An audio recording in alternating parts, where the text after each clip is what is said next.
नमस्कार मित्रांनो, पुन्हा एकदा आपल्या नवीन व्हिडिओमध्ये तुमचं खूप स्वागत आहे. मित्रांनो तुम्ही पाहू शकता, आता आपलं जे स्लॅब लेवल आहे आपल्या साईडवरती ती पूर्ण झाली होती आणि पूर्ण झाल्यानंतर आता जे समोरचे तुम्ही कॉलम पाहत असाल, जे पोरचे कॉलम आहे, पोरचे कॉलम म्हणजे जे सगळ्यात जास्त ज्याला महत्व असतं, ज्याला घराचं नाक म्हणलं जातं, तर ते पोर्स म्हणलं जातं आणि पोरचे कॉलम आपले घ्यायचं काम चालू होतं. तर माझ्या बऱ्याचशा मित्रांची कमेंट आली होती आणि मी याच्यावरती मागं पण व्हिडिओ घेतला होता, पण मला नवीन जे मित्र जोडले गेले तर त्यांच्यासाठी हा खास करून मी व्हिडिओ घेतो.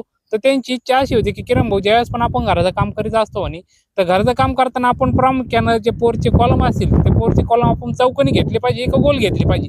तर बऱ्याच वेळेस काय होतं माहिती मित्रांनो, आपल्या मित्राचं काम असेल किंवा आपल्या पाहुण्याचं काम असेल तर त्या पाहुण्यानं गोल कॉलम घेतले म्हणून आपण आपल्या पण घराला ते गोलच कॉलम घेत असतो.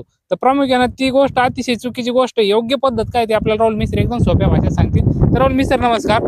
तर राहुल मिस्त्री, आपण कुठल्या कुठल्या बाबीला समोर डोळ्यासमोर ठेवून कॉलमची चॉईस केली पाहिजे, कॉलमची निवड केली पाहिजे, जेणेकरून घरा म्हणजे भविष्यामध्ये पण आपला बंगला चांगला दिसला पाहिजे, लक्झरी दिसला पाहिजे, त्यासाठी कशा पद्धतीने आपण नियोजन केलं पाहिजे? सर्वात प्रथम ज्यावेळेस आपण व्हॅल्युएशन काढणारे इंजिनियर असो किंवा ठेकेदार असो किंवा मिस्त्री, तर त्यांना समजून घेतलं पाहिजे त्यांनी आपल्याला मनात काय इच्छा ती. तर ज्यावेळेस तुम्ही व्हॅल्युएशन करणार त्यावेळेस नियोजन करणं खूप महत्त्वाचं राहतं. पण त्याचबरोबर तुमच्या जर बंगल्याला जी डिझाईन आजबाजूने कशी तिला एकदम 100% गृहीत धरून मगच तुम्ही तो निर्णय घ्यायला पाहिजे.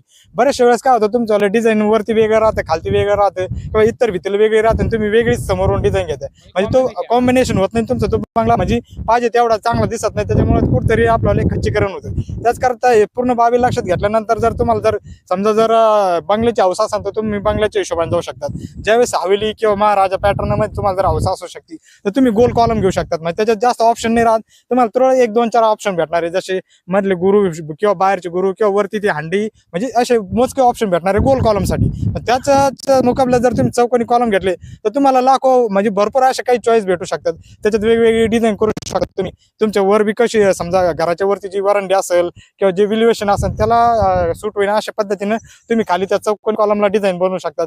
थोडक्यात त्याला मार्बल, ग्रेनाइट, फरशी वगैरे अशी बी लावू शकतात किंवा प्लास्टर मध्ये बी डिझाईन करू शकतात. म्हणजे जेणेकरून त्याला हजारो ऑप्शन आहे तुम्हाला. ज्यावेळेस तुम्ही जर चौकोनी कॉलमची निवड जर केली तर तुमच्या बंगल्याला जर जशी डिझाईन आहे तशी तुम्ही त्याला डिझाईन करून तुमचा बंगला हा आणखीन व्हॅल्युएशन त्याचं चांगलं बनवू शकतात, लक्झरी बनवू शकतात.